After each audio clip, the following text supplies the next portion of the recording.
I think there is food for everyone here. There is lunch here. ఈ మాట మీకు చెప్పకూడదు. అందరికీ భోజనాలు ఉన్నాయి కాబట్టి మీరేమి ఇంటికి వెళ్ళి వంట చేసుకునే పని లేదు. ఈరోజు సంఘం శ్రేష్టమైన విందు ఇస్తుంది కాబట్టి వాక్యం మనసుకుని దానికి గురి పెట్టొద్దండి. So there is no need to be disturbed. ఎవరు కూడా ఈ భోజనం విషయమై దేవుని పనిని పాడు చేయవద్దు. But I will not make it too long. అయితే నేను సుదీర్ఘమైన ప్రసంగం చేయను. When you are really hungry, the message will stop. బాగా ఆకలి కొన్నట్టు మీ ముఖాలు కనబడితే నేను మౌని అయిపోతాను. Once in Singapore, George Verwer, the founder of Operation Mobilization, was speaking. ఓ పర్యాయం సింగపూర్ పట్టణంలో జార్జ్ వెర్వర్ గారు ఓఎం ఫౌండర్ ప్రసంగం చేస్తున్నారు. And he was talking about India and other nations, and he was urging people to go there as missionaries and also to give to the work of the Lord. ప్రసంగిస్తూ స్వార్థీకరణ అవసరం ఉండే దేశాలు, భారతదేశం, మరికొన్ని దేశాల పేర్లు చెప్తూ మీరు వెళ్ళండి, అక్కడికి వెళ్ళి సేవ చేయండి అని సేవ కోసమే పిలుపునిచ్చాడు.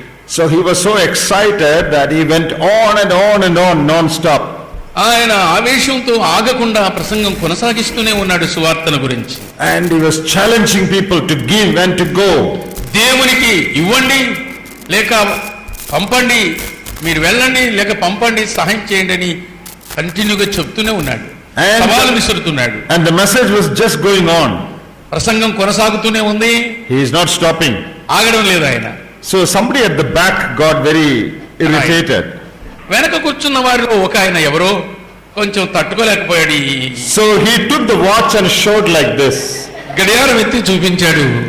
Then Brother George Verwer said, అప్పుడు జార్జ్ వెర్వర్ గారు అన్నారు, here is one brother who is donating his watch for the mission in India. వెనక కూర్చున్న ఒక సహోదరుడు భారతదేశ సేవ కోసం తన గడియారాన్ని సమర్పిస్తున్నాడు అన్నాడు. So I hope today nobody will donate their watch. మీరు ఎవరైనా గడియారం చూపిస్తున్నారు అంటే అర్థం మీరు సేవకు గడియారం ఇస్తున్నారని లెక్క. The time that we spend in God's presence listening to God's word is very precious. దేవుని సముఖములో సన్నిధిలో కూర్చొని దేవుని వాక్యం వినడం గడపడం ఎంతో ధన్యకరమైన విషయం.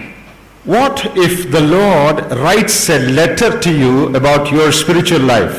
మీ ఆత్మీయ జీవితాన్ని గురించి దేవుడు నీకు ఉత్తరం రాయాల్సి వస్తే ఏమని రాస్తాడు నీకు? Suppose you get a letter from the Lord in the post tomorrow. రేపు సోమవారం ఉదయం పోస్ట్ మ్యాన్ వచ్చి దేవుని ఉత్తరం నీకు ఒకటి తెచ్చి ఇచ్చాడు అనుకో. Your name is written.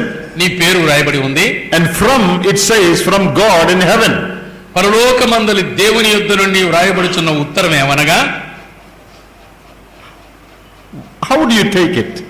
ఎలా తీసుకుంటారు మీరు ఆ ఉత్తరాన్ని? You would open it and read. ఆ ఉత్తరం తెరిచి చదువుతున్నావు. And God has written about your spiritual life. నీ ఆత్మీయ జీవిత విధానాన్ని గురించి దేవుడు రాశాడు. Actually there is a letter. అసలు అక్కడే ఉత్తరం ఉంది. The Lord wrote 7 letters to the churches in Asia Minor. Asia Minor ప్రాంతంలో ఉండే 7 సంఘాలకు దేవుడు ఉత్తరాలు రాసి పంపించాడు. Now what is the meaning of church? సంఘం అంటే అర్థం ఏమిటి? Is it the building? ఈ భవనమా? Or the fan? ఇక్కడ వేలాడదీసిన ఫ్యాన్లా? Or the pillars in the church? లేక ఇక్కడ నిలిపిన స్తంభాలా? To whom did the Lord write the letter? ఎవరికి ప్రభు ఉత్తరం రాశాడు? To the people in the church. సంఘములోని ప్రజలకు ఉత్తరం రాశాడు. You know, some people think that church means building. కొందరి అభిప్రాయం ఏంటంటే చర్చ్ అంటే గోపురాలు తీసి గంటలు కట్టి సిలువలు వేడాలు తీసిన భవనం అని అనుకుంటున్నారు. But we don't believe that. అది మనం నమ్మడం లేదు. Church is you and me, the company of God's people. సంఘం అనగా నీవు నేను దేవుని బిడ్డల సముదాయమే సంఘము. In the book of Revelation and chapter 2, ప్రకటన గ్రంథం 2వ అధ్యాయములో and also chapter 3, 3వ అధ్యాయములోను the Lord wrote letters to 7 churches. దేవుడు ప్రభువు తన 7 సంఘములకు ఉత్తరాలు రాశాడు. Now those churches are in Turkey today. ఈ దినము భౌగోళికంగా ఆ ప్రాంతమంతా టర్కీ దేశంలో ఉంది. And that was known as Asia Minor in those days. ఆ దినాల్లో దాన్ని ఆసియా మైనర్ అని పిలిచేవాళ్ళు. That is not the Asia of today. ఇప్పుడుండే Asia Khanda ప్రమాణములోకి రాదది. So they were real places and real local churches. అవి నిజమైన స్థలాలు, నిజమైన స్థానిక సంఘాలు. And the Lord wrote to each one of those 7 churches. ఆ 7 సంఘాలకు వ్యక్తిగతంగా ప్రభు ఉత్తరం రాశాడు. And the messages, the letters that he wrote are recorded and given to us in the holy word of God. ఆయన రాసిన 7 ఉత్తరాలు దైవ గ్రంథములో లిఖితమై నమోదు చేయబడి మన చేతికి అందించబడ్డాయి. Though it was to those churches that the Lord wrote, actually those churches represent our churches also. ఆ దినము ఆసియా మైనర్లోని 7 సంఘాలకు ఆయన రాసిన అవి ఇప్పుడున్న సంఘానికి కూడా వర్తిస్తాయి. So we can take it as the Lord writing to us today. కాబట్టి ఈ దినము దేవుడు రాసిన ఉత్తరం మన సంఘానికి రాసినదిగా మనం తీసుకోవాలి. Because the spiritual truths mentioned in those letters are applicable and relevant to us today. ఆ 7 సంఘములకు రాయబడిన సమాచారము నేడున్న సంఘానికి ఎంతైనా వర్తిస్తుంది, అన్వయించుకోవాలి. So I thought we will look at the first letter. నేను అనుకున్నాను ఈ దినము మొదటి ఉత్తరాన్ని చూద్దాం. We will read the first letter, chapter 2 of Revelation, verses 1 to 7. ప్రకటన గ్రంథము 2వ అధ్యాయము 1 నుండి 7 వచనాలు చదువుదాం.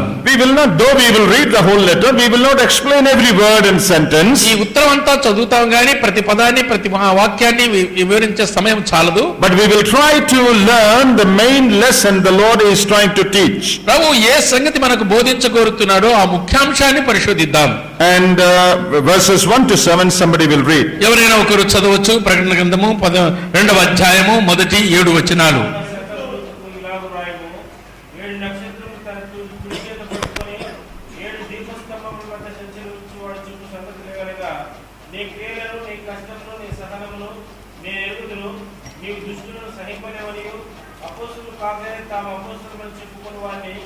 పరీక్షించి వారి అమృతులను నీవు కనుగొట్టువరియు నీవు సహనము కలిగి నా నామం నిమిత్తం భారం భరించి అలయలేదని నేను ఎరుగుదును. ఆయనను మొదట నీకున్న ప్రేమను నీవు వదులుతివని నేను నీ మీద తప్పుకొని మోపవలసినది. నీవు ఏ స్థితిలో పడితే అది జ్ఞాపకం చేసుకుని మారుమనసు పొంది ఆ మొదటి క్రియలు చేయము. అట్టి చేసి నీవు మారుమనసు పొందితేనే సరి, లేని ఎడల నీ అంత పూచి నీ దీపస్తంభమును దాని చోట నుండి తీసివేతును. అయితే ఈ ఒకటి నీలో ఉన్నది, నికోలాయితుల క్రియలు నీవు ద్వేషించున్నావు, నేను కూడా వీటిని ద్వేషించుచున్నాను. జీవితలవాడు ఆత్మ సంగములతో చెప్పుచున్న మాట వినుగాక. జయించు వారికి దేవుని పరదేశంలో ఉన్న జీవవృక్ష ఫలమును భుజింపనెత్తును. Here is a message that the Lord gave to the church at Ephesus. ఎఫెసులో ఉన్న సంఘమునకు ప్రభువు రాసిన ఉత్తరం చదివాం. Now we have no time to look at all the 7 letters now. 7 సంఘములకు రాయబడిన ఉత్తరాలని చదివేకి మనకు టైం లేదు. But I want you to notice certain important things that are mentioned in all the 7 letters. ఈ 7 ఉత్తరాల్లో కూడా సామ్యంగా రాయబడిన కొన్ని ముఖ్యాంశాలు మీరు గుర్తుంచుకోవాలని నేను కోరుతున్నాను. One of the things the Lord tells all the 7 churches is, I know. ఈ 7 సంఘాలకు సామాన్యంగా వ్రాయబడిన ఒక మాట ఏమిటి అంటే, నేను ఎరుగుదును. Chapter 2 verse 3, 2వ అధ్యాయం 3వ వచనము, verse 9, 9వ వచనము, verse 13, 13వ వచనము, verse 19, 19వ వచనము, chapter 3 verse 1, 3వ అధ్యాయం 1వ వచనము, chapter 3 verse 8, 3వ అధ్యాయం 8వ వచనము, chapter 3 verse 14. 3వ అధ్యాయము తెలుగు బైబిల్లో 15వ వచనము. To all the churches he says, I know. అన్ని సంఘములకు సామ్యముగా చెప్పబడిన మాట నేను ఎరుగుదును. All the 7 churches. 7 సంఘముల సంగతి The Lord says, I know. నేను ఎరుగుదును అంటున్నాడు. We ourselves do not know the exact condition and picture of our own church. మనము మన సంఘం యొక్క అసలైన స్వరూపం మనకే తెలియలేదు, ఇంకా అర్థం చేసుకోలేదు. And we ourselves do not know the people in our own church. మన సంఘములో ఉండే ప్రజలు ఎలాంటి వాళ్ళో మనకు అర్థమే కావడం లేదు. We ourselves do not know ourselves. సంఘం సంగతి వదిలేసేయండి, నా సంగతి నాకు సరిగా అర్థమే కావడం లేదు. You see, there are 3 persons living in one person. ఒకే వ్యక్తిలో 3 స్వరూపాలు నివసిస్తున్నాయి. First one is the person others think we are. What others think about us. ఇతరులు నిన్ను ఏమనుకుంటున్నారో ఆ తీరు. Second is the person that we think we are. మనం నన్ను గురించి నేనేమనుకుంటున్నానో ఆ తీరు. And the third is the person Lord knows we are. మూడవది ప్రభువు నిన్ను గురించి ఏమనుకుంటున్నాడో అదే సరైనది. What others think about us, బాగా వినండి, ఇతరులు నన్ను గురించి ఏమనుకుంటున్నారు, what I think about myself, నన్ను గురించి నేనేమనుకుంటున్నాను, and not what the Lord thinks about me, but what the Lord knows about me. ప్రభు నన్ను గురించి ఆలోచించడం కాదు, ప్రభు నన్ను ఎలా ఎరుగుచున్నాడు. Others may think that we are very spiritual, ఇతరులు నన్ను గురించి అనుకుంటారు, ఈయన చాలా మంచి ఆత్మీయుడండి అనుకుంటారు. but they do not know us fully. అయితే పూర్తిగా వారికి తెలుసా, నేను నా లోపల ఏముందో వారికి తెలుసా? We might think that we are very spiritual. నేను అనుకుంటాను నేను చాలా ఆత్మీయుడనే. That may be a misunderstanding. ఒకవేళ అది తప్పుగా అర్థం చేసుకోవటమేమో. You know, before I got married, వీరికి పెళ్లి కాకముందు I thought I was a very good person. నేను చాలా మంచివాడిని అనుకున్నాను. After I got married, పెళ్ళైన తర్వాత I realized I was not that good. నేను అనుకున్నంత మంచివాడిని కాదని నాకు అర్థమైంది. Because when it came to selfless love and service and helping, I found that I was lacking. నిస్వార్థమైన ప్రేమ, సహకారము, సహాయము విషయానికి వచ్చినప్పుడు అవి నాలో తక్కువ పడ్డాయి. నేను అనుకున్నంత మంచివాడిని కాదని నాకు అర్థమైపోయింది. So if you think you're very spiritual, please get married. నువ్వు ఎంత ఆత్మీయులో నీకు తెలాలి అంటే నువ్వు పెళ్లి చేసుకొని చూసుకో, నీకు అర్థమవుతుంది. Your wife will soon show you what person you are. నీలోని తప్పిదాలు బాగా కనిపెట్టి వెతికి చెప్పగలిగింది నీ స్వయ. You know, Roman Catholics believe in the infallibility of Pope. That means he will never make a mistake. కథోలిక సహోదరులు తప్పిదము చేయని స్థితిని గురించి వారు మాట్లాడతారు. They speak about Pope. Pope is infallible. Yes. వారి మతాధికారి అయిన పోప్ గారు ఎన్నడూ తప్పు చేయని వాడు అని మాట్లాడతారు. So somebody said that is because Pope never got married. ఆయన ఎలా చెప్పగలిగారంటే ఆయన పెళ్లి చేసుకోలేదు కాబట్టి ఆయన తప్పిదాలు ఆయనకు తెలియడం లేదు. So when we are alone, we think, oh, we are very good people. కాబట్టి మనం ఒంటరిగా ఉన్నప్పుడు మనం ఏమనుకుంటాం, నేను చాలా మంచివాడిని అనుకుంటాను. But once you get married, అయితే ఒకసారి పెళ్లి కాగానే you have to take care of your wife, భార్యను గురించి చూసుకోవాలి, take జాగ్రత్త. your children when they cry. పిల్లలు ఏడిస్తే వాళ్ళని ఎత్తుకోవాలి. You have to give up your own work. నీ సొంత పనిని మానుకోవాలి. Then you realize you are not as good as you thought. కాబట్టి నేను అనుకున్నంత మంచివాడిని కాదని నా పరిస్థితులు రుజువు చేస్తాయి. Because it is difficult to serve selflessly, unselfishly. నిస్వార్థంగా ఒకరిని ప్రేమించి వారికి సహాయం చేయడం అనేది కష్టమైన పని. What I am trying to say is, what we think about ourselves is also wrong. కాబట్టి నన్ను గురించి మన గురించి మనం అనుకునేది కూడా తప్పై ఉంటుంది. There is only one right estimate, that is what the Lord knows we are. ఒక్కరు మాత్రమే ఖచ్చితంగా నేనెవరో చెప్పగలరు. ఆయన ఎవరంటే ప్రభువు మాత్రమే నన్ను గురించి ఖచ్చితంగా చెప్పగలడు. That is true about every church and every believer. ప్రతి విశ్వాసి విషయం, ప్రతి సంఘం విషయం ఇది నిజం. Others may think this assembly is very spiritual. ఇతరులు అనుకోవచ్చు, అబ్బో ఈ సంఘం చాలా ఆత్మీయులండి అనుకోవచ్చు. You yourself might think so about your own church. నిన్ను గురించి నువ్వు నీ సంఘాన్ని గురించి బడాయిగా చెప్పుకోవచ్చు, మా సంఘం అని చెప్పుకోవచ్చు. But the Lord is the only one who knows exactly what each church is. ప్రతి సంఘం ఎలాంటి స్వరూపం కలిగి ఉందో సరిగ్గా చెప్పగలిగిన వ్యక్తి, సరిగా ఎరిగిన వ్యక్తి ప్రభు ఒక్కడే. Are we really interested in knowing what the Lord knows about us? మనల గురించి ప్రభు ఏమి ఎరిగి ఉన్నాడో అది ఎరుగుటకు నువ్వు ఇష్టపడుతున్నావా ఇప్పుడు? We may not be interested because that will make us uncomfortable.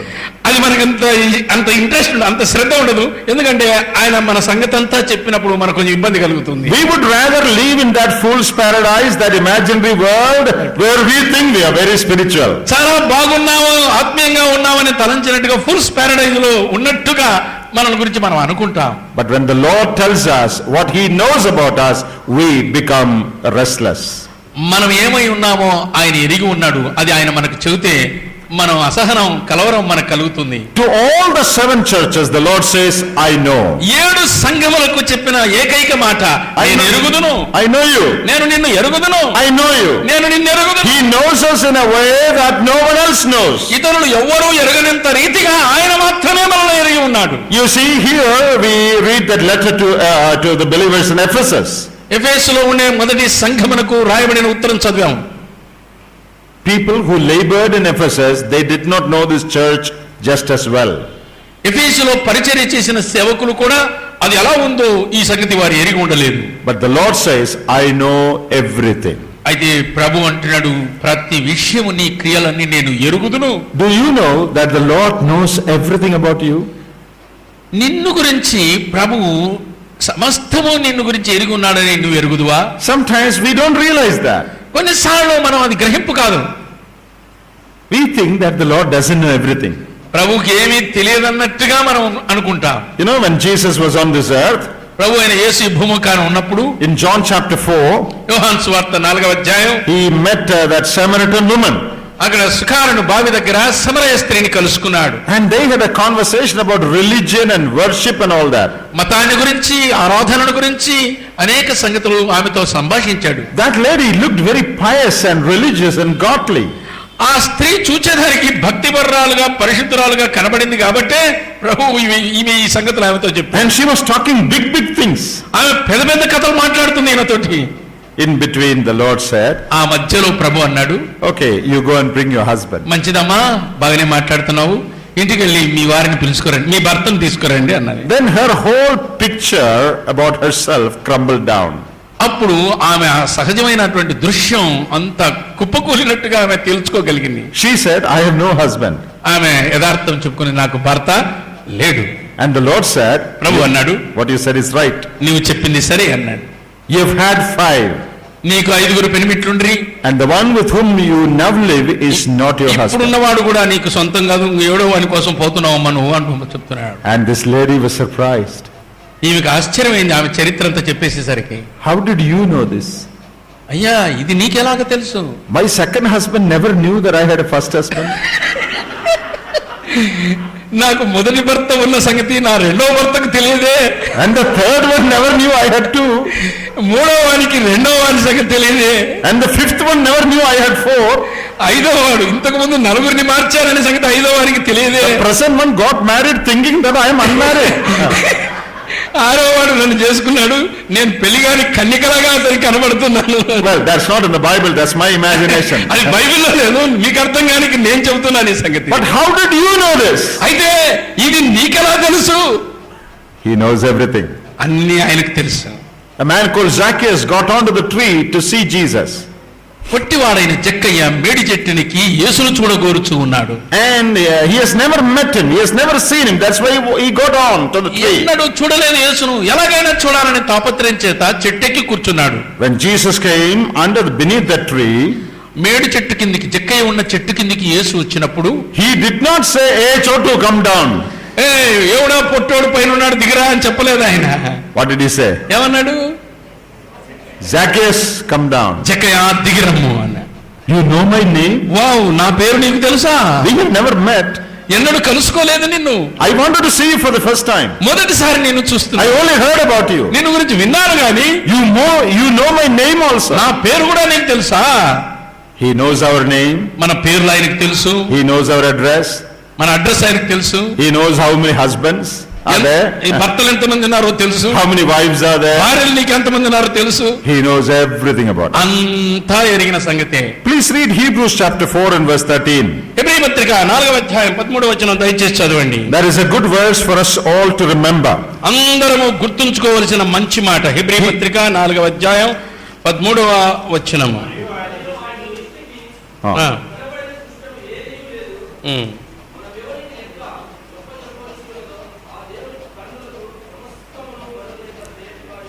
Yes. There is nothing hidden before him. ఆయన దృష్టికి కనబడని సృష్టము ఏదియూ లేదు. Everything is naked and open before him.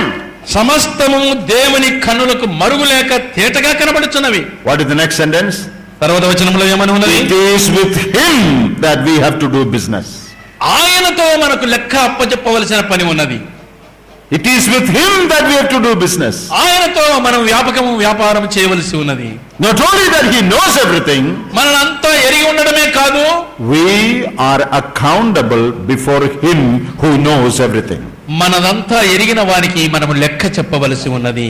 I know. నేను ఎరుగుదును. The one who knows everything is writing. సమస్తము ఎరిగిన వాడు రాస్తున్నాడు.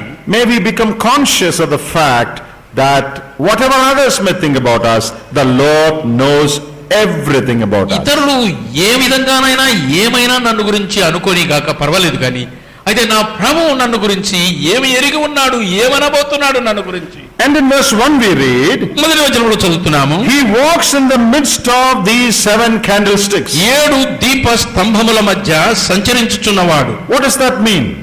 ఏమిటి దానికి అర్థము? It means he is supervising all that is going on in those 7 churches. ఈ 7 సంఘముల మధ్య సంచారము చేయుచు పై విచారణ చేసిన వాని వలె తనిఖీ చేస్తున్నాడు. He is not sitting in one place. ఏదో ఒక మూలకు కూర్చొని ఉన్నవాడు కాదు. He is walking around. సంఘముల మధ్య సంచరించుచు ఉన్నవాడు. He goes by the side or the midst of every church. ప్రతి సంఘము మధ్యకు అంచులకు ఆయన విచారణ చేసుకుంటూ తిరుగుతున్నాడు. See, it is like an invigilator at school or college who walks around when the exam is going on. పరీక్ష పిల్లలు రాస్తూ ఉంటే తనిఖీ చేసే అధికారి స్కూల్లో గాని కాలేజీలో గాని పరీక్షలో వీళ్ళు కాపీ చేయకుండా పై తనిఖీ చేసే అధికారిలాగా If చూస్తారు. the examiner is just sitting on a chair, students sitting there, they can copy. ఆ తనిఖీ చేసే పరీక్షకుడు ఒక మూల కూర్చుంటే వెనక కూర్చున్న వాళ్ళంతా తెచ్చుకున్న కాగితాలు పెట్టి రాస్తారు But if కాబట్టి he is walking in the midst of them, he notices everyone. ఆయన ఊరికే కూర్చోకుండా తిరిగి చూస్తున్నాడు ఎవడేం చేస్తున్నాడా అని. That is what the Lord is doing. అదే ఆయన చేసే పని. ఇప్పుడు He knows everything ఆయన అన్ని ఎరిగి ఉన్నాడు, and he supervises everything. సంచరించి పై విచారణ చేయుచున్నాడు. Therefore, his report is accurate. కాబట్టి ఆయన ఇచ్చే నివేదిక ఖచ్చితమైనది, ఇక ఏ లోపము లేనటువంటి నివేదిక అందిస్తున్నాడు. He sees what the apostles cannot see. అపోస్తలులు చూడలేని సంగతులు ప్రభు చూస్తున్నాడు. He sees what the elders cannot see. సంఘములోని పెద్దలు చూడలేని విషయం ఆయన చూస్తున్నాడు. He sees what people who have labored in that assembly cannot see. ఆ సంఘములో పరిచర్య చేసి ప్రయాస పడిన వారు చూడలేని సంగతులు ప్రభు చూస్తున్నాడు. He knows. ఆయన ఎరుగును, He sees. ఆయన చూచేవాడు, He walks in their midst. వారి మధ్యన సంచరించేవాడు. It is with such a Lord that we have to do. అలాంటి ప్రభువునకు మనం లెక్క అప్పగించవలసిన వాళ్ళం. And in verse 2 he says, రెండవ వచనములో అంటున్నాడు, I know. నేను ఎరుగుదును. That is in verses 2 and 3. He says what all he knows. ఆయన ఏమేమి ఎరిగి ఉన్నాడో అక్కడ 2-3 వచనాల్లో నమోదై ఉన్నాయి. He knows their labor. నీ క్రియలను నేను ఎరుగుదును. The Lord explains that. ప్రభు ఇలాగ వర్ణిస్తున్నాడు దీన్ని. It is not just doing a lot of work, it is hard work. నువ్వు మామూలుగా పని చేయలేదు, కష్టపడే పని చేశావు. The hard work that they are putting in. ఈ సేవలో నువ్వు ఎంత కష్టపడి చేశావో ఆయన ఎరిగి ఉన్నాడు. And their doctrinal accuracy. సిద్ధాంతపరంగా వారి యొక్క సత్యసంధత్వాన్ని ఆయన చూస్తున్నాడు. You see, they are able to test who are the right apostles. అపోస్తలులు ఎవరో అని పరీక్షించి చేర్చుకున్న సంఘం. So they knew the doctrines well. కాబట్టి ఈ సిద్ధాంతము బాగా ఎరిగిన వారే. How to discern, how to test. ఎలా పరీక్షించాలి, ఎలా చేపట్టాలి అని బాగా ఎరిగిన వారే. And we read in verse 3 that they had a lot of patience. ఎంతో సహనము కలిగిన సంఘమే. They were persevering. వారు ఎంతో దీర్ఘశాంతము కలిగిన వారు. They don't give up. వారు వదిలిపెట్టిన వారు కాదు. They don't get tired. అలసిపోయిన వారు కాదు. They are able to go on and on in the midst of adverse situations. ఎన్నో విభిన్నమైన విరోధ పరిస్థితుల్లో కూడా వెనుతిరగక ఆగిపోక ముందుకు సాగిపోయిన వారు. So the Lord knows everything about that. కాబట్టి ఆ సంఘం యొక్క సంగతి అంతా బాగా ఎరుగును. And he appreciates those things. ఆ సంఘాన్ని ఒక విధంగా అభినందించాడు. Their doctrinal accuracy. సిద్ధాంతపరమైనటువంటి accuracy. They follow the right doctrine. సత్య సిద్ధాంతాన్ని వెంబడించేవారు. They believe the right doctrine. సరి అయిన సిద్ధాంతాన్ని నమ్మిన వారు. And their church is an active church. అది చురుకైన సంఘం అని ఆయన సాక్ష్యం ఇచ్చాడు. Not just a Sunday church. ఆదివారం కూడుకునే సంఘం మాత్రం కాదు ఇది. The believers there were not Sunday believers. అక్కడున్న విశ్వాసులు ఆదివారం విశ్వాసులు కాదు. I am sorry to say many believers and many churches are only Sunday churches and Sunday believers. చాలా సంఘాలు ఆదివారం సంఘాలు, ఆదివారం గుళ్ళు, ఆదివారం ఆరాధనలు, ఆదివారం క్రైస్తవులు. Have you heard the story of that Amma who lost her specs? ఒక అమ్మగారు అద్దాలు పోగొట్టుకునింది, ఆమె సంగతి మీకు తెలుసా? You haven't heard. మీరు వినలేదేమో. One Amma, she lost her specs. ఒక అమ్మగారు ఆ అద్దాలు పోగొట్టుకునేది. She came back from church on Sunday, ఆదివారం నాడు గుడి నుండి ఇంటికి వచ్చేసింది. and whole week she was searching for her specs. వారమంతా అద్దాల కోసం వెతుకుతా ఉంది. She is asking her children, grandchildren, did anyone see my specs? పిల్లలను మనవరాలను అడుగుతానే ఎవరన్నా నా అద్దాలు చూశారేమో చెప్పండి రా. They searched the whole house. ఇల్లంతా వెతికి చూశారు అందరూ. Nobody could find. ఎవ్వరికి దొరకలేదు. She thought she lost it. అనుకున్నది ఎక్కడో పోగొట్టుకున్నాను But అనుకున్నాను. next Sunday morning when she took her Bible, it was inside the Bible. మళ్ళా ఆదివారం నాడు ఆమె బైబిల్ తీసుకుంటే ఆ అద్దాలు బైబిల్లో ఉన్నాయి. So whole week she did not touch her Bible. కాబట్టి వారం అంతా బైబిల్ తాకితే ఒట్టు. Next Sunday it was in the Bible. మళ్ళా ఆదివారం నాడు బైబిల్ పట్టుకున్నది అక్కడ అద్దాలు ఉన్నాయి. There are not only ammas, there are appas also like that. అమ్మగారే కాదు అయ్యగారు ఇంకా మించిన వాళ్ళే. We are like that sometimes. కొన్నిసార్లు మనం అలాంటి వాళ్ళం. Sunday we are very godly. ఆదివారం నాడు అమితమైన భక్తి. But through the week వారం అంతట్లో we live indifferent lives. వేరైన విధానంలో జీవిస్తారు. This church was not like that. ఎఫెసీ సంఘం అలాంటి సంఘం కాదు. Some churches open their door only on Sunday morning. కొన్ని సంఘాలు గుళ్ళు ఆదివారం మాత్రమే తలుపులు తీస్తారు. Whole week it is closed. వారమంతా మూసేసింటారు. Because no activity. ఎందుకంటే సంఘంలో ఏమీ కార్యకలాపం, No Bible study, no prayer meeting. వాక్య పారాయణం లేదు, ప్రార్థన లేదు. But this church was not like that. అయితే ఈ సంఘం అలాంటి సంఘం కాదు. Lot of labor. ఎంతో ప్రయాసపడిన సంఘం. Open air preaching. బహిరంగ సువార్త, Outreach ministry, house visitation. గృహ సందర్శనాలు, బహిరంగ పరిచర్య, Prayer meeting, Bible study. Bible పారాయణము, వాక్య పఠనము, తర్వాత And విజ్ఞాపన, hard work. కష్టపడి పని చేసిన They were giving money. డబ్బు ఇచ్చేవారు. And the Lord appreciates all that. ప్రభు ఇవన్నీ కూడా ప్రశంసించాడు. We do not read of any impurity or any unholiness about this church. ఆ సంఘం విషయమై ఎలాంటి అపవిత్రమైన అసహ్యమైన కార్యం మనం ఏమీ చదవం ఇక్కడ. The Lord doesn't say some of you are living in immorality. మీలో కొందరు అపవిత్రమైన జీవితం జీవిస్తున్నారని ఎవరిని గురించి దండించలేదు. The Lord doesn't say you are living unholy lives. అపవిత్రమైన జీవితాలు జీవిస్తున్నారని దండించలేదు. No. లేదు. That means they were living good lives. అంటే వారు మంచి జీవితమే జీవిస్తున్నారు. So their doctrine and life both were good. వారి బోధ బ్రతుకు సామాన్యంగా బాగున్నట్టుగానే కనబడుతుంది. And their activities also were good. వారి కార్యకలాపాలు కూడా చాలా బాగున్నాయి. What more do we expect from a church? ఒక సంఘం నుండి అంతకు మించి ఇంకా ఏం కావాలి? First of all, it has to be doctrinally correct. మొట్టమొదటిగా ఆ సంఘము సిద్ధాంతపరంగా సత్యమైనదై ఉండాలి. Then the people in the church should be living a holy life. అంతేకాక సంఘములోని వారు పరిశుద్ధ జీవనం కలిగి ఉండాలి. They should maintain a good testimony. మంచి సాక్ష్యములు కాపాడుకునే వారై ఉండాలి. Thirdly, they should be active. అంతేకాక చురుకైన వారుగా పనిచేసే సంఘమై ఉండాలి. What more do we expect from any church? ఏ సంఘము నుండైనా ఇంతకంటే మించి ఏం కోరుకుంటాం మనం? These three things are I think enough. ఈ మూడు ఇక చాలు అనిపిస్తుంది నాకు. Most of us would say, well, that's enough. What more do we need? మనలో ఎక్కువ మంది ఇంతకంటే ఇంకేం కావాలండి, సంఘం అంటే ఇంతకంటే మంచి సంఘం ఇంకెక్కడ ఉందండి అనుకుంటాం. But the Lord says, అయితే ప్రభు అంటున్నాడు, there is something more. అయితే ఇంకా మీకు చెప్పగలిగిన మరో మించిన మాట ఒకటి ఉంది. That is something very important to me. అది నాకు చాలా ముఖ్యమైనటువంటిది. To you, it doesn't look very important. నీకు అది అంత ముఖ్యమైనదిగా కనబడడం లేదేమో. Because if it was important to you, you would have already noticed it. అది నీకు ముఖ్యమైనది అయి ఉంటే నువ్వు ముందే నేను గుర్తించి ఉంటావు. Doctrine is important. That is why you are testing the apostles. సిద్ధాంతం అవసరమే, అందుచేతనే మీరు అపోస్తలులను బాగా పరిశోధించి చేర్చుకొనుచున్నారు. Holy living is important. That's why you are very careful. పరిశుద్ధ జీవనము ముఖ్యమైనది, అందుచేతనే నువ్వు బాగా జాగ్రత్తగా పరిశుద్ధంగా జీవిస్తున్నావు. Activity is important. That's why you have so many efforts.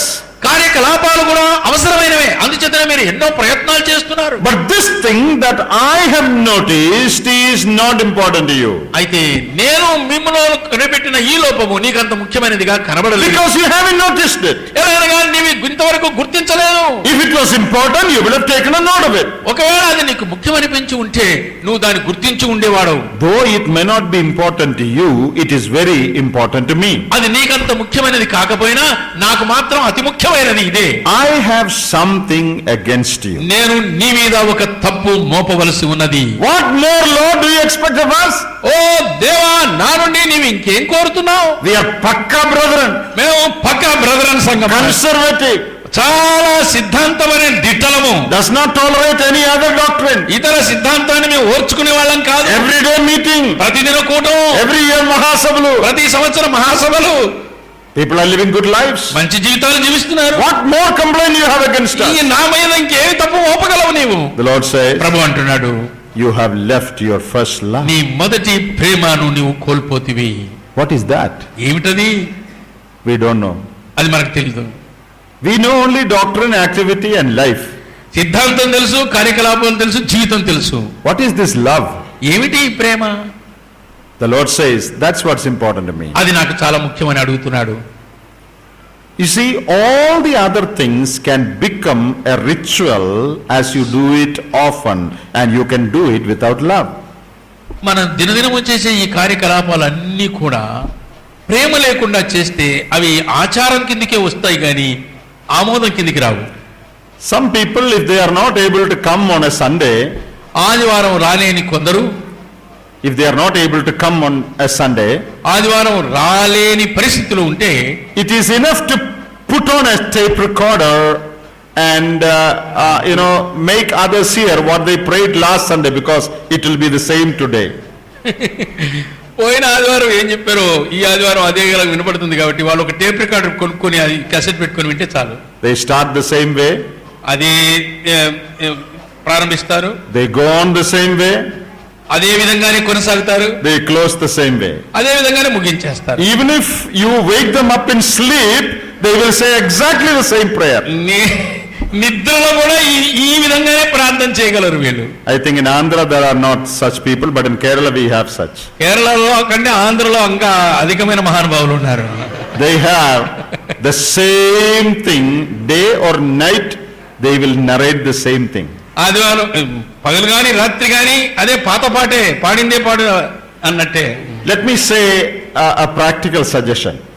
అది అనుభవపూర్వకమైనటువంటి సలహానే. When you pray, మీరు ప్రార్థించినప్పుడు try to address the Lord differently every time. ప్రార్థించే ప్రతిసారి ప్రభువును పాత పాటలు పాత మాటలతోనే కాకుండా కొత్త పదాలు ఉపయోగించి నువ్వు ప్రార్థించగలవా? Why? ఎందుకు? Otherwise, even automatically when you open your mouth, the same thing will come. లేని కదా నోరు తెరవగానే నీకు మామూలుగా అలవాటుగా ఉండే పదమే వచ్చేస్తుంది. ప్రేమగల తండ్రి అంటే ప్రేమగల తండ్రి. ఇక There is nothing wrong in saying that. అది చేయడం తప్పని కాదు, But you may say that without meaning it. అర్థము లేకుండా వ్యర్థముగా ఉచ్చరిస్తున్నారని అర్థం. Every time you pray, try to use an address which is different, but do it meaningfully, not artificially. ఏదో కృత్రిమంగా కాకుండా యథార్థంగా కొత్త పద ప్రయోగం చేస్తూ ప్రభువును అర్థం చేసుకొని ఆయన్ను పూజించు. When you do things every Sunday or every week, ప్రతి ఆదివారము లేక ప్రతి వారము కార్యకలాపాలు చేస్తుంటే you can do those things even without your heart getting involved in it. నీ హృదయముతో నిమిత్తం లేకుండానే అలవాటుగానే కొన్ని పదాలు దొర్లి వస్తాయి. That is a great problem. అదే పెద్ద సమస్య. We don't realize it, but God realizes it. అది మనకు గ్రహించలేదు కానీ ఆయన గ్రహించి ఉన్నాడు ఈ సత్యాన్ని. My sister's son, when he was very small, వీరి అక్క కుమారుడు చిన్నవాడుగా ఉన్నప్పుడు when we sit for food, we make them pray. భోజనం బల్ల దగ్గర కూర్చున్నప్పుడు ప్రార్థన చేయమని చెప్పేవారు వాడిని. And the little boy says, Lord, thank you for this food, bless it to us, in Jesus' name we pray. ఆ పిల్లవాడి ప్రార్థన మామూలుగా ప్రభు ఆహారం ఇచ్చినందుకు స్తోత్రాలు అని చెప్పి ఆహారాన్ని భుజించేవాడు. ఆమేనని చెప్పి. So there was a camp, a youth camp. ఓసారి ఒక యవనస్తుల క్యాంప్ జరుగుతుంది. He was also in the camp. ఆ క్యాంపులో ఉన్నాడు వాడు. So there was group prayer. గుంపుగా ప్రార్థన చేసేది ఉంది. So everybody was to pray. ప్రతి ఒక్కడు ప్రార్థన చేయాలి. So he prayed, Lord, thank you for this food, bless it to us. వాడు గుంపులో చేసిన ప్రార్థన కూడా ఇదే, ప్రభు ఆహారం ఇచ్చినందుకు స్తోత్రాలు. Prayer means that is what he knows as prayer. వాడి ఉద్దేశంలో ప్రార్థన అంటే భోజనము ప్రార్థనే అనుకుంటున్నాడు వాడు. This happens to us also. అది మనకు కూడా జరగవచ్చు. Every Sunday, ప్రతి ఆదివారం, every time we pray, మనం ప్రార్థించిన we ప్రతిసారి say the same word. అదే పదాలు. We don't mean it. అర్థం చేసుకోలేకపోతే It is not from our heart. అది మన హృదయంలో నుంచి కాదు. I am not saying that everybody is like that. ప్రతివాడు అలా చేస్తాడని కాదు. But I am saying that is a danger that we can fall into without realizing it. అర్థం చేసుకోలేకుండానే మనంతట మనము ఆ తప్పిదంలో పడిపోయే ప్రమాదం ఉంది. The word of God says, let your words be few when you come into the presence of God. దేవుని వాక్యం సెలవిస్తుంది, దేవుని సన్నిధికి వచ్చినప్పుడు నీ మాటలు కొంచెం తక్కువగా ఉండాలి. We haven't learned that lesson. ఆ పాఠం మనం నేర్చుకోలేదు. Some people want to speak as much as they can when they come to church. కొంతమంది మందిరానికి వచ్చినప్పుడే మించి మాట్లాడాలని వాళ్ళ ప్రయత్నం. They'll start from Genesis and go on to Revelation and on to Apocrypha also. ఆదికాండంతో ఆరంభించి ప్రకటన ముగించి అపోక్రిఫా దాకా దాటిపోతారు. I tell you, that's not a very good thing. నేను చెప్తున్నాను, అది మంచి పద్ధతి కాదు. Do you know why? ఎందుకో తెలుసా? You can do that without meaning it. అర్థము చేసుకోకుండా అలవాటుగా నువ్వు ఉచ్చరించవచ్చు దాన్ని. The longer you pray in public, బహిరంగముగా ఎంత సుదీర్ఘంగా నువ్వు ప్రార్థన చేస్తే your own span of attention comes down, నీ గమన స్థిరత్వం తగ్గిపోతుంది. and other people also, they start wandering. ఇతరులు కూడా వింటూ ఉన్నారే ఆ ప్రార్థన, వాళ్ళ మనసులు కూడా అటు మేఘమదనం చేస్తూ ఉంటాయి. Public prayer should be brief. బహిరంగ ప్రార్థన తక్కువ ఉండాలి. Please make it a point. దయచేసి ఈ విషయం గుర్తుపెట్టుకోండి. Whether it is worship or prayer meeting or any other meeting. ఆరాధన కూటం గాని ఇతర ప్రార్థన ఏ కూటం గాని సంఘములో చేసే ప్రార్థన క్లుప్త ప్రార్థన అయి ఉండాలి. You know what will happen otherwise? లేకపోతే ఏం జరుగుతుందో తెలుసా? When you start praying, నీవు ప్రార్థన ప్రారంభించినప్పుడు others will join you and they will also pray. ఇతరులు కూడా నీతో ఏకీభవించి వారు కూడా మనసులో ప్రార్థించే అవకాశం. But when you do not stop, నువ్వు ఆగకుండా వెళ్ళిపోతే others will start praying for you. నీ కనుక ప్రార్థన చేయడం వాళ్ళు ఆపేయాల్సి వస్తుంది. And even when you don't stop, నువ్వు ఇంకా ప్రార్థన ఆగకుండా కొనసాగితే others will start praying against you. ఇతరులు నీకు విరోధంగా ప్రార్థన మొదలు పెడతారు. See, why do we say amen at the end of prayer? ఎందుకు ప్రార్థన ముగింపులో ఆమేనని చెప్తున్నాము? It means we are all with you in the same spirit. నీవు కలిగి ఉన్న మనస్సుతోనే నీ ప్రార్థన మేము వెంటాడి ఇలాగే కలుగును గాక అని ఆమేనని చెప్తున్నాం. We are human beings. మనం మానవ మాత్రులం. Our minds wander. మన మనస్సులు సంచారం చేస్తాయి. Our attention span is small. మన యొక్క శ్రద్ధ తక్కువ ప్రమాణం కలిగింది. Therefore, when we pray publicly, కాబట్టి అందరూ గుర్తుంచుకోండి, ప్రార్థన చేయమంటే ప్రసంగం చేయొద్దు. pray to the point, అంశానికి ప్రార్థన చేయండి. so that all can listen and say amen. అందరూ ఏకీభవించి ఆమేన్ అని చెప్పునట్లుగా. But when you pray in private alone, you pray for 3 hours, no problem. నీవు రహస్యముగా ప్రార్థన చేసేటప్పుడు 3 గంటలు చేసుకో, మాకేం ఇబ్బంది లేదు. That they won't do. రహస్యముగా ఆ ప్రార్థన చేయలేరు. Secret prayer is only 5 minutes. రహస్య ప్రార్థన 5 నిమిషాలే. Public prayer is 50 minutes. బహిరంగ ప్రార్థన చేయమంటే 50 నిమిషాలు చేస్తావు. That's not good. అది మంచిది కాదు. Learn to pray small prayers. బహిరంగముగా ప్రార్థన చేసేవాడు కొంచెముగా ప్రార్థన చేయాలి. Whether you pray long or short, God is not worried about it. నువ్వు దీర్ఘ ప్రార్థన చేసినా క్లుప్త ప్రార్థన చేసినా ఆయనకేం ఇబ్బంది లేదు. But we have to be concerned about other people. ఇతరుల విషయమై మనము జాగ్రత్త వహించవలసి ఉంది. And some people take Bible study to God in prayer. మరికొంతమంది దేవునికే బైబిల్ చెప్తారన్నమాట, వచనాలు ఎత్తెత్తి చెప్పి దేవునికి బైబిల్ స్టడీ చెప్తారు. Some people correct the preacher in prayer. మరికొంత ప్రసంగికుని యొక్క ప్రసంగాన్ని ప్రార్థనలో సవరించే ప్రయత్నం చేస్తారు. Prayer is not meant for any of those things. ఈ పనుల్లో దేని కొరకు కూడా ప్రార్థన నియమించబడలేదు. You are talking to your heavenly Father. నీవు పరలోకపు తండ్రితో మాట్లాడుచున్నావు. Now, why did I say all this? ఎందుకు నేను ఇవన్నీ చెప్తున్నాను? See, practicing certain things as a habit, we can get to a point where we may do those things without meaning them. అర్థరహితముగా అలవాటుగా చేసే అపాయం ఉంది. కాబట్టి దీర్ఘ ప్రార్థనలు, ఒళ్ళించే పదాలు పాతవే అయి ఉండకూడదని చెబుతున్నాను. The Lord says you have many good things, నువ్వు మంచి పనులు అనేకం చేశావు, but your heart condition is not right. అయితే నీ హృదయపు స్థితి దేవుని ఎదుట సరైనది కాదు. The believers in Ephesus, all of them had a heart problem. ఎఫెసీ సంఘములో ఉండే విశ్వాసులందరూ హృద్రోగులు, గుండె పోటు కలిగిన వారు. All the believers have heart problem. ఆ ఎఫెసీ సంఘస్థులందరికీ హార్ట్ ప్రాబ్లం ఉంది. What is that problem? ఏమిటి heart problem? There is no intimacy with the Lord in their personal life. వారి వ్యక్తిగత జీవితాల్లో దేవునితో సన్నిహిత సంబంధము కోల్పోయిన వారుగా ఉన్నారు. The Lord is more interested in the attitude of our heart than in the activity of our మన hand. కార్యకలాపాలన్నిటికంటే కూడా దాని యొక్క లోతు లేక అది ఎంత ఎలాంటి భావంతో ఉన్నో అదే ఆయనకు ముఖ్యం. He is more interested in our being than in our doing.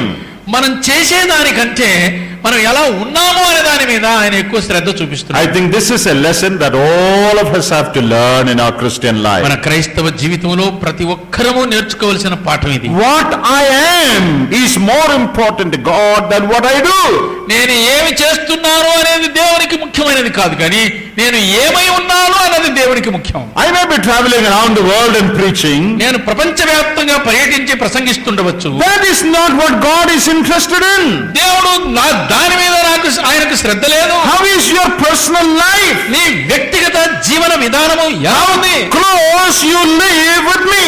నాతో ఎంత సన్నిహితంగా జీవిస్తున్నావు? How much your heart is involved in what you do. నువ్వు చేసే పనుల్లో నీ హృదయము ఎంత నిమగ్నమై ఉన్నది? How much of your prayer and your preaching is sincere. నీ ప్రసంగం గాని ప్రార్థన గాని ఎంత నమ్మకమైనది, యథార్థమైనదని అది చూస్తున్నాడు. How much affection you have in your heart for me.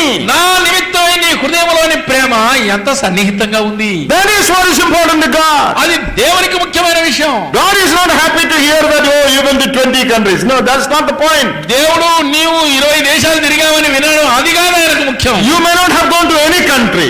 ఏ దేశానికి నువ్వు వెళ్ళకపోయినా పర్వాలేదు. You may be living in your own village. నీ సొంత గ్రామంలో జీవిస్తూ ఉండవచ్చు. Here is a sister who doesn't go out of her house. ఇక్కడ సహోదరి ఇల్లు విడిచి ఎక్కడికి వెళ్ళలేని ఒక In సహోదరి. her own kitchen, she is taking care of her children. ఆమె సొంత వంటగదిలో కుటుంబాన్ని పిల్లలను చూసుకునే పనులు చేస్తూ ఉంది.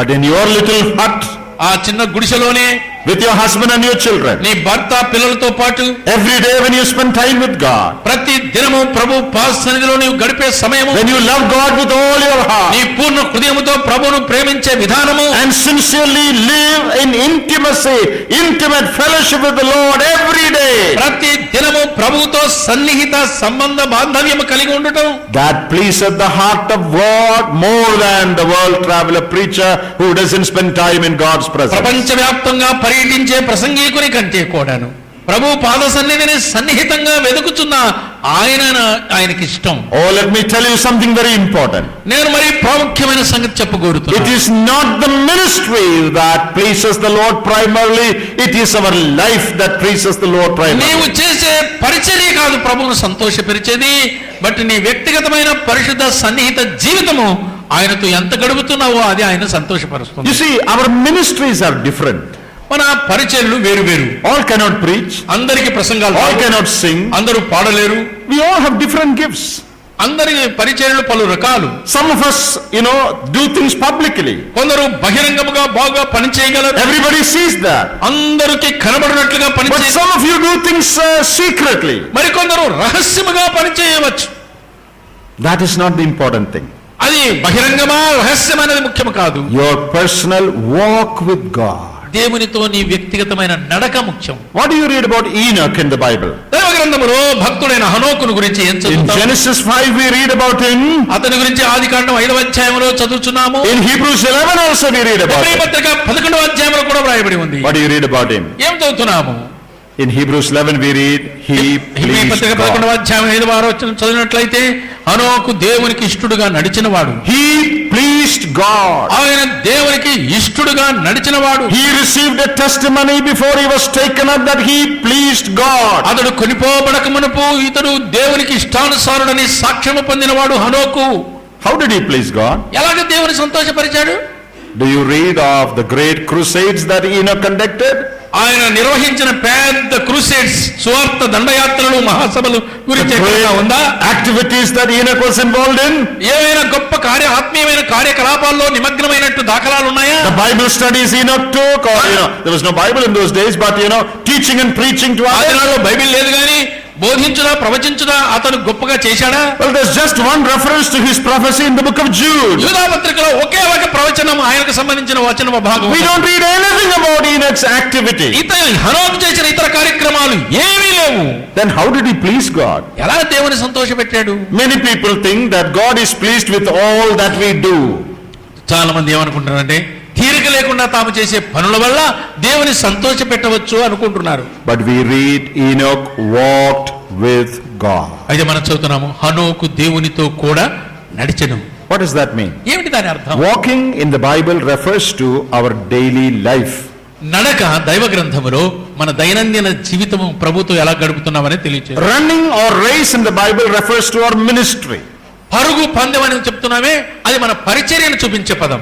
But walking is putting each step forward in our life. నడక అడుగులో అడుగు వేసి, అడుగు వెంట అడుగు వేసి నడిచే జీవన శైలి అది. Consult God at every step. ప్రతి అడుగులో దేవుని సంధించి అనుమతి Seek తీసుకుంటా. the will of God in all your decisions. అన్ని తీర్మానాల్లో దైవ చిత్తాన్ని వెదకుట. Look to God at every point in your life. జీవితంలోని ప్రతి అంశంలో దేవుని వైపు తేరి చూచుట. Seek to please Him in all that you do. నువ్వు చేసే కార్యాలన్నిటిలో దేవుని సంతోషపరిచే కార్యాలుగా ఉండు. Every moment of your life, నీ జీవితంలోని ప్రతి క్షణము maintain a hotline with God. దేవునితో కొత్త సంబంధముతో కొనసాగినట్టుగానే నువ్వు Hold His hand. ఆయన చెయ్యి పట్టుకో. Experience His company.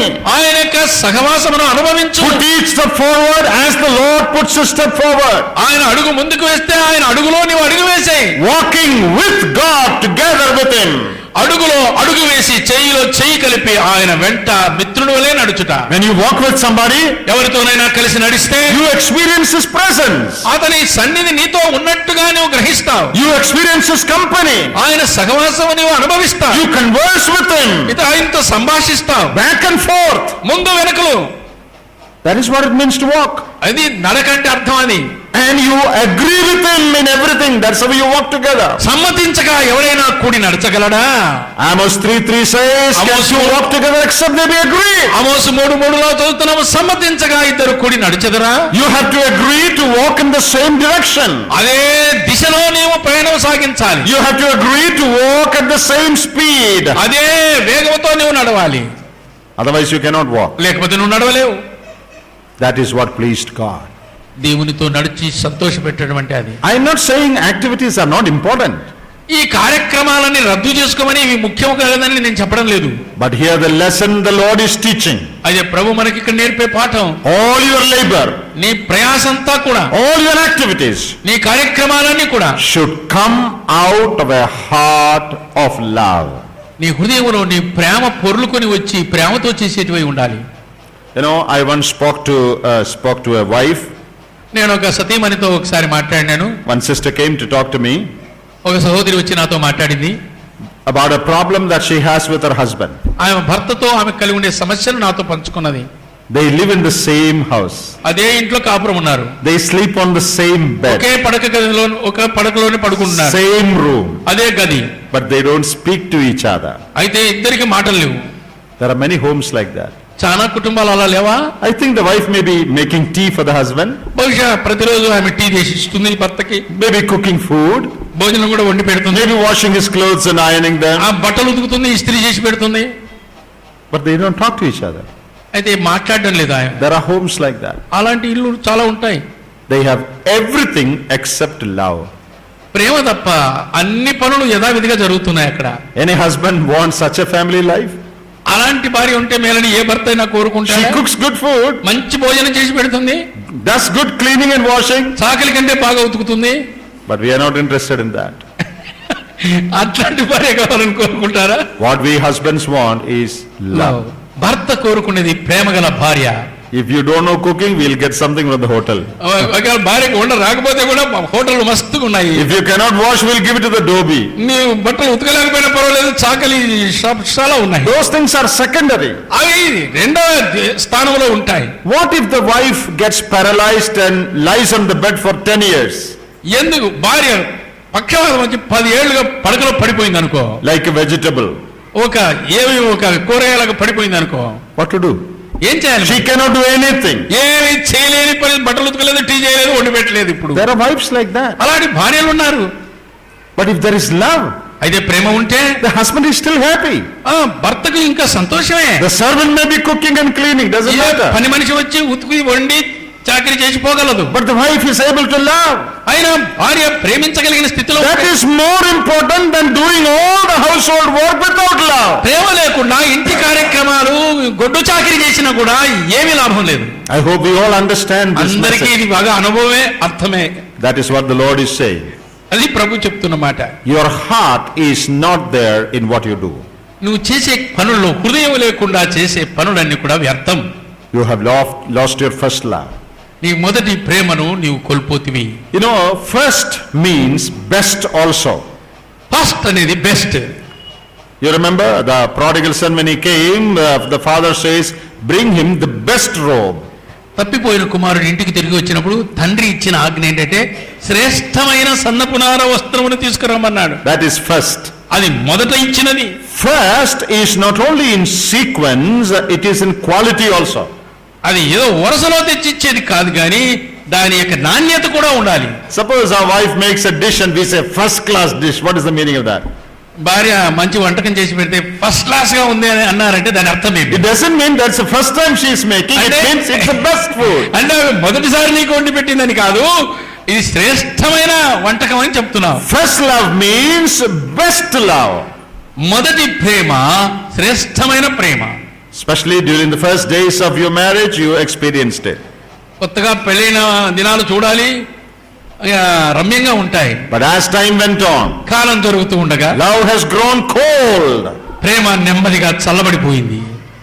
It is possible for all of us to మన get to that rock. ఆత్మీయమైన జీవన విధానంలో కూడా ఇది సంభవించే ప్రమాదం ఉంది. The Lord says, your love is more important to me. నీ ప్రేమ ముఖ్యమైనది అని కోరుతున్నాడు ప్రభు. What is the message for all of us here today? ఈ దినము మన అందరికీ సందేశం ఏమిటి? Dear brothers and sisters, ప్రియమైన సహోదర సహోదరులారా, live in intimate fellowship with God every moment of your life. నీ జీవిత ప్రతి గడియలో దేవునికి అతి సన్నిహితముగా సమీపముగా సంబంధ బాంధవ్యము కలిగి జీవించు. Talk to God all the time. ఎప్పుడు ప్రభుతోనే మాట్లాడుతూ. Even when you drive, you can talk to Him. నీవు డ్రైవింగ్ చేసుకుంటూ కూడా ప్రభుతో Even మాట్లాడవచ్చు. when you're cooking in the kitchen, you can talk to Him. వంట చేస్తూ కూడా ప్రభుతో మాట్లాడవచ్చు. You may not be kneeling down all the time and praying, నీవు మోకాల్లోని ప్రార్థన చేయలేని పరిస్థితి నీకు ఉండొచ్చు. but all the time your heart can be in communion. అయినా నీ హృదయం ఎల్లప్పుడూ దేవునితో సంభాషిస్తూ ఉండవచ్చు. No, recently I was traveling in a train. ఈ మధ్య కాలంలో ఒక రైలు ప్రయాణం చేస్తూ ఉన్నాను. There was a young girl sitting just across on the other ఆ seat. ఎదురుగా ఉండే సీట్లో ఒక యవనస్తురాలు కూర్చొనింది అమ్మాయి. And she was talking over the mobile phone all the time.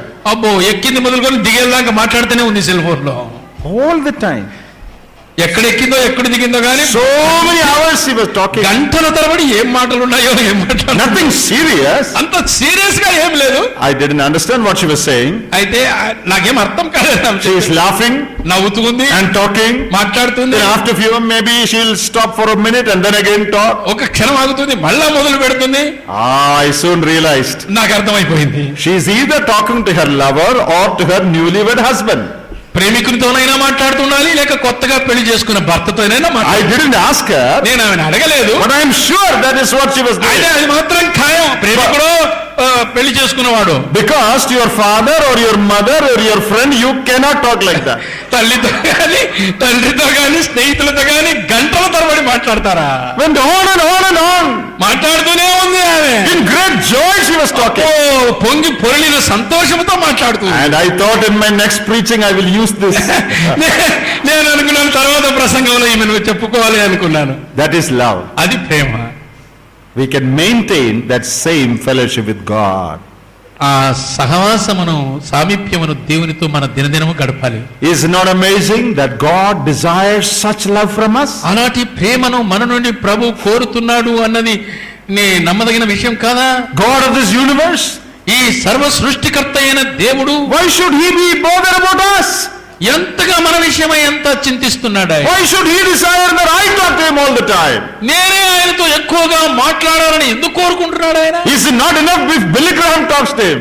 Billy Graham గారు ఆయనతో మాట్లాడితే ఆయనకు సరిపోదా? Why should this sister in Anandapur talk to Him? అనంతపురంలోని ఈ సామాన్య సహోదరితో మాట్లాడాలని ఆయనకి ఎందుకు ఇష్టం? We can't understand this. ఈ రహస్యం మనకు అర్థం కాదు. God desires the love of each and every child of God. ప్రతి దేవుని బిడ్డ మాటలు ముద్దు పలుకులేనాలని మహిమగల తండ్రి ఎదురు Even చూస్తాడు. the sisters and the brother who got baptized today, ఈ దినము బాప్తిజం తీసుకున్న సహోదర సహోదరీలు, the Lord wants you also to live very close to Him. ప్రభువుకు బహు సన్నిహితముగా మీరు జీవించాలని It కోరుతున్నారు. is not enough to go to the meetings, కూటాలకు రావడం ఒక్కటే సరిపోదు. not enough to go to open air, లేదా బహిరంగ స్వార్థకు రావడమే కాదు, not enough to give money. ఏదో డబ్బు ఇవ్వడం సరిపోదు. Those things are important, no doubt, అవి మంచివే, మనకు అవసరం. but it should all come out of your love for the Lord. అయితే ఈ చేసే కార్యాలన్నీ ప్రేమతో చేసేటివై ఉండాలి. Oh, this is the message I wanted to pass on today.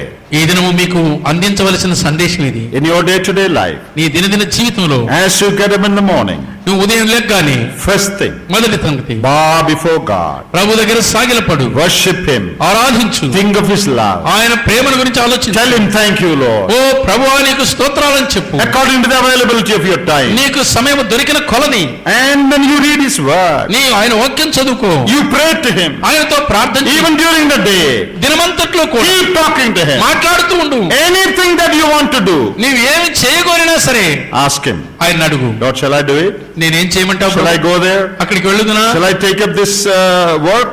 ఈ పని నేను చేసేదనా? Everything. ప్రతి విషయం You will see the Lord helping you and answering your prayer. ప్రభు నీతో తప్పకుండా నీ ప్రార్థన వింటాడు, నీకు జవాబిస్తాడు. If you live so close to Him, ఆయనకంత సన్నిహితంగా నువ్వు జీవించినట్లయితే even the smallest error that you make, smallest sin that you commit, immediately you will know. నీవు చేసే చిన్న తప్పిదము కానీ చిన్న పని కానీ నువ్వు వెంటనే తెలుసుకుంటావు. If you don't live close to Him, you will not know. ప్రభుకు సన్నిహితంగా జీవించలేకపోతే ఈ తప్పిదాలు నువ్వు తెలుసుకోలేవు. If you are living close to Him, ప్రభుకు సన్నిహితంగా జీవిస్తూ even a wrong look that you cast, నువ్వు చూచేటువంటి చెడు చూపు కూడా, a wrong thought that you entertain, నీకొచ్చే చెడు తలంపు కూడా, immediately you realize, hey, I've done something నేను wrong. చేసే తప్పిదమని నీకు వెంటనే గ్రహింప. Lord, I'm sorry, I confess. ప్రభువా నన్ను క్షమించని వెంటనే ఒప్పుకుంటావు. Your life becomes holier. నీ జీవితం పరిశుద్ధమవుతుంది, It becomes happier. సంతోషభరితమవుతుంది, You are full of joy. గొప్ప సంతోషం నీకు కలుగుతుంది. Rejoice in the Lord always. ఎల్లప్పుడూ ప్రభువునందు ఆనందించుడి. That is the type of life that God అలాంటి- wants us to live. అలాంటి ప్రేమను ప్రభు కోరుతున్నాడు. There is no other type of Christian life in the Bible that God wants you to live. దేవుడు మనకు అందజేయగలిగిన ప్రేమ, కోరుతున్న ప్రేమ ఇంతకు మించినది ఇంకేమీ లేదు. You have heard of George Mueller, George Muller గురించి మీరు వినలేదా? great man of faith. గొప్ప విశ్వాస వీరుడు. It is said that when he would write with his pen, తన పెన్నుతో రాయగోరినప్పుడు if the ink doesn't come properly, ఇంక్ సరిగా రాకపోతే immediately he will stop and pray about it. వెంటనే ఆగి ప్రార్థన చేసేవాడంట. Of course, you have to put ink in your pen. అవును, ink పెన్నులో పోయాలి, అది నిజమే. That means even such a small thing he talks to the Lord. అంత చిన్న విషయాన్ని కూడా ఆయన ప్రార్థన చేసేవాడట. That is Christian life. అది క్రైస్తవ జీవితం. And the Lord says, ప్రభు అంటున్నాడు, you don't have that. అది నీకు లేదు. You have doctrine, సిద్ధాంతం ఉన్నది, you have meeting, కూటాలు ఉన్నాయి, you have giving, ఇచ్చుట ఉన్నది, you have testimony, సాక్ష్యం ఉన్నది, but your heart is not, in proximity, in intimacy with me. దేవుడు కోరుకున్నంత విధముగా ప్రేమగల హృదయము సన్నిహితంగా ఆయనకు లేదు. And what is the final message? ఇది చివరి సందేశం. Repent. పశ్చాత్తాపడు, మారు మనసు పొందు, Repent. మారు మనసు పొందు, Repent. మారు మనసు పొందు, Turn away from it. ఆ దాని నుండి మళ్ళుకొనుము, Confess your failure నీ ఓటమిని ఒప్పుకొనుము, and turn away from it. దాని నుండి మళ్ళుకొనుము. You know, the Lord calls it a fall. See from where you have fallen. ఎక్కడ పడితివో అక్కడ తిరిగి లేమని అడుగుతున్నాడు. You know, He calls it a fall. ఆయన ఏమంటాడు, నువ్వు పడిపోతివే అంటున్నాడు. Not a weakness or a mistake. మనం చెప్పేది ఏంటంటే అది బలహీనతలే, అది తప్పిదములే అంటాం. We would call it like that. మనం చెప్పుకుంటాం అలాగా. See, what do we mean by a fall? తప్పిపోవడం, పడిపోవడం అంటే ఏందో మన భాషలో మనం అట్లా చెప్పుకుంటున్నాం. Suppose I say that brother has fallen. పలాని సహోదరుడు పడిపోయాడు అని నేనంటే What do I mean? ఏమిటి దానికి అర్థం? Maybe he has become a drunkard, బహుశా అతడు తాగుబోతూ ఉండొచ్చు, or he has become immoral. లేక అవినీతిపరుడు కాయి ఉండొచ్చు. You would also think like that. మనం అలా ఆలోచన చేస్తాం. But here, losing your love is termed as a fall. ప్రేమ విషయంలో తగ్గిపోతే, తొలగిపోతే కూడా నీవు పడిపోయిన దాంతోనే సమానం. We would say, oh, doesn't matter. Oh మనమన్నా పర్వాలేదులేండి. But the Lord calls it a fall. అయితే ప్రభు అంటున్నాడు, నువ్వు పడిపోతివి. It is such a serious fall that you have to repent about it. నీవు ఎంత తీవ్రమైనటువంటి తప్పిదం అంటే అది నువ్వు మారు మనసు పొందాల్సినంత తప్పిదం. And the fall is so serious that if you don't repent, the Lord will remove the candlestick, the అది ఎంత testimony. తీవ్రమైనది అంటే నువ్వు మారు మనసు పొంది తిరగకపోతే నీ మధ్య నుండి దీపస్తంభాన్ని తీసివేస్తానన్నాడు. Is it such a serious thing? ఏమని అని అంత తీవ్రమైన పరిణామమా? Our doctrine is right. సిద్ధాంతం సరిగా ఉంది, Activities are all in place. అన్ని సరిగ్గా కార్యక్రమాలు Oh, జరుగుతున్నాయి. little coldness in the heart, it doesn't matter. ఏదో కొంచెం చిన్న పర్వాలేదు అనుకున్నా. It is not like that. ఆ కొంచెం చల్లదనాన్ని కూడా ఆయన ఓర్చుకోలేడు. Heart condition is first. ఏమండి, చిన్న నొప్పేలే అంటారా గుండె నొప్పి? Can somebody say, even if my heart stops, it's okay, as long as I can work? గుండె ఆగిపోతే ఏముందిలేండి అని అనుకుంటారా? కాళ్ళు చేతులు పనిచేస్తున్నాయి My friend, if your heart stops, your life ends. మిత్రమా, గుండె ఆగిపోయిందంటే నీ జీవితమే ఆగిపోయింది. That is so spiritually. This is the heart. ఆత్మీయంగా ప్రేమను కోల్పోవడము గుండె ఆగిపోవడమే. Love and intimacy with the Lord, that is the heart. ప్రభుతో సన్నిహిత సామీప్యము సన్నిహితం కలిగి ఉండడమే ప్రేమ గల హృదయము. Correct it, rectify it. ఈ గుండె సరి చేసుకోవాలి. Tell the Lord, Lord, I am sorry. ప్రభువా మన్నించు అని ఆయన చెప్పుకో. I confess it. నేను అది ఒప్పుకొనుచున్నాను. I turn away from it. దాని నుండి మళ్ళుకుంటున్నాను. From now on, ఇప్పటి నుంచి I want to live in personal intimacy with you. నీతో సన్నిహితమైన సంబంధం కలిగి I జీవించగోరుతున్నాను. will deliberately plan things in such a way that I will make time to be with you. నీతో సన్నిహితంగా గడుపుటకు నేను బుద్ధిపూర్వకంగా ఈ తీర్మానం చేసుకుని నేను వెంబడించగోరుతున్నాను. I want to maintain an intimate fellowship with you all the time. నా జీవిత కాలమంతా కూడా ఆ మొదటి ప్రేమతోనే నా సన్నిహిత సంబంధాన్ని కొనసాగించగోరుచున్నాను. That is the message of this letter. ఈ ఉత్తరం యొక్క సమాచార సందేశం ఇది. Then in closing he says, ముగింపులో చెప్తున్నాడు, he who hath an ear, let him hear what the Lord చెవిగలవాడు says. ఆత్మ సంగములతో చెప్పుచున్న మాట వినుగాక. What's the meaning of that? ఏం దానికి అర్థం? He who hath an ear, let him hear. చెవులు గలవాడు ఈ మాట వినుగా. Can people hear without an ear? చెవులు లేకుండా వినేవాళ్ళు ఎవరైనా ఉన్నారా? No. లేరే. What's the meaning of it? ఏం దీని అర్థం? All have ears, but all do not hear. అందరికీ చెవులు ఉన్నాయి కానీ చెవులున్న వాళ్ళంతా వినరు. All of you heard today's message. అందరికీ చెవులు ఉన్నాయి కదండి ఈరోజు మీరు కూర్చున్న వాళ్ళకు. All of you heard it. అందరూ విన్నారు. But I don't know if all of you heard the voice of God speaking to you. దేవుడు నీతో మాట్లాడుచున్న మెల్లని స్వరము నీకు వినబడిందో లేదో నాకు తెలియదు. You heard my voice, everybody. నా స్వరం అందరూ విన్నారులేండి. But all probably did not hear the voice of the Lord. అందరూ దేవుని మెల్లని స్వరము విన్నారో లేదో చూసుకోండి. It is not enough to have eyes, you need to see. కళ్ళు ఉంటే సరిపోదు, అవి చూసే కళ్ళయి ఉండాలి. There was a bird watcher who was studying birds. ఈ పక్షి శాస్త్రాన్ని పరిశోధించే ఒకడు ఉండేవాడు. He once went to a remote village, ఒక మారుమూల గ్రామానికి వెళ్ళాడు. to a friend's house. ఒక స్నేహితుని ఇంటికి వెళ్ళాడు. So that friend was not there. వెళ్తే స్నేహితుడు అక్కడ లేడు. Only his wife was there. అతని భార్య మాత్రమే ఉండింది. So she said, sir, you sit in the veranda and I'll make some tea for you. అయ్యా వెరండాలో కూర్చోండి తొందరగా టీ చేసి ఇస్తాను అనింది ఆమె. And she went inside to make tea. ఆమె లోపలికి వెళ్ళి టీ చేసుకోవడానికి పోయింది. She brought the tea. Tea తెచ్చింది. Then she started talking. మాట్లాడడం ప్రారంభించింది. She said, sir, we moved to this village recently. అయ్యా ఈ గ్రామానికి ఈ మధ్యనే వచ్చాం అన్నది. And here it is so quiet that no vehicle goes this way, no motorbike, no car, nothing. ఇది ఎంత నిర్మానుష్యమైన నిర్మలమైన ప్రదేశం అంటే ఎవరు ఇక్కడ మనిషి నరమానవుని యొక్క శబ్దమే వినపడదు. బండ్లు లేవు, బడకలేవు, ఎవరు ప్రయాణం చేయరు. We don't see even a single crow here. కనీసం కాకి కూడా అరవని కాలం ఈ స్థలానికి వచ్చామయ్యా మేమన్నది. And that bird watcher said, అప్పుడు ఆ పక్షి శాస్త్ర నిపుణుడు అన్నాడు, when I was sitting here, నేను ఇక్కడ కూర్చొని ఉన్నప్పుడు I saw several rare species of birds that I wanted to see for many years. అనేక ఏండ్లుగా ఏ పక్షులను వెతికి పరిశోధించాలనుకున్నానో ఆ పక్షులు ఇక్కడ మాట్లాడుకోవడం విన్నానమ్మా అన్నాడు. Sitting here, I watched so many birds. ఇక్కడ కూర్చొని అనేక రకాలైన పక్షులు చూశాను. She had eyes, but she could not see. ఆమెకు కళ్ళు ఉన్నాయి కానీ ఇక్కడ పక్షుల అరుపులు ఆమె But this man was a bird watcher. He had exercised and taught his eyes to see. ఇతను నేత్రములకు ఏమి అభ్యాసం చేశాడంటే ప్రతి పక్షిని చూచే పరిశోధన చేస్తూ గమనించేవాడుగా ఉన్నాడు. He says, I saw many rare birds. అమ్మా అరుదైన పక్షులు ఇక్కడ నాకు కనపడ్డాయి అన్నాడు. That Amma has not seen even one crow. ఆమెంటది నేను ఒక కాకి కూడా నాకు కనపడడం లేదు ఇక్కడ అని. That is the difference between people. ఆమె కళ్ళకు ఈయన కళ్ళకు అంత తేడా ఉంది. We may have an ear, మనకి చెవులు ఉండవచ్చు, but do we hear?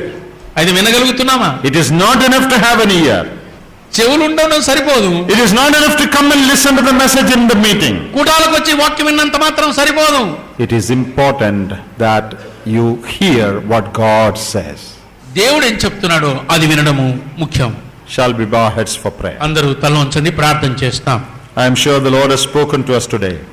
దేవుడు తప్పనిసరిగా ప్రభు నీతో మాట్లాడి ఉన్నాడని నేను నమ్ముచున్నాను. Can we make a decision before the Lord now? ప్రభు దగ్గర మనం ఒక మంచి తీర్మానం చేసుకుందాం. Shall we talk to the Lord? ప్రభుతో మాట్లాడదాం. Lord, I am sorry for my careless, indifferent life. Without my heart being involved, I was trying to serve you. ఓ దేవా, హృదయం లేకుండా ఎన్నో కార్యకలాపాల్లో నిమగ్నమై ఉండి నీ సేవ చేస్తూ నేను ఉన్నట్టుగా అనుకుంటున్నాను. I realize you are displeased with that kind of a life. అలాంటి యాంత్రికమైన జీవితంతో నేను నిన్ను సంతోషపరచలేని స్థితిలో ఉన్నాను. You want me to live close to you, in conscious fellowship with you every moment. ప్రతి క్షణం తీవ్రముగా నీతో సన్నిహితంగా ఉండాలని నువ్వు కోరుతున్నావు. Consulting you in everything. అన్ని విషయంలో నిన్ను సంప్రదించగోరుతున్నావు. Seeking your will, to do your will in everything. ప్రతి విషయంలో నీ చిత్తము నెరవేర్చగోరుచు ఉన్నావు. Desiring to please you in every little thing of my life. మా జీవితంలోని ప్రతి చిన్న విషయంలో కూడా నిన్ను సంతోషపరిచేవానిగా ఉంటుంది. How wonderful it is that you look for my company and my friendship. నా స్నేహం, నా సహవాసం నువ్వు కోరుతున్నావు. ఇది ఎంత మంచిదయ్యా. Lord, I want to live that kind of a life. నేను నీలాగా జీవించగోరుతూ స్తుతిస్తున్నాను. I confess and repent. నేను పశ్చాత్తాపడి మారు మనసు పొంది నీ తట్టు తిరుగుతున్నాను. I turn to you. నీ వైపు తిరుగుతున్నాను. Help me, Lord. నాకు సహాయం చేయి తండ్రి. If you will make that your prayer, ఈ ప్రార్థన నువ్వు చేసుకోగలిగితే the Lord will surely help you. దేవుడు నీ కృప చూపిస్తాడు. Shall we pause for a minute in silence and talk to God and settle our accounts with God? ఒక్క క్షణం మౌనంగా ఉండి ఈ వివాదం సరితో సరి చేసుకుందామా ప్రభుతోటి?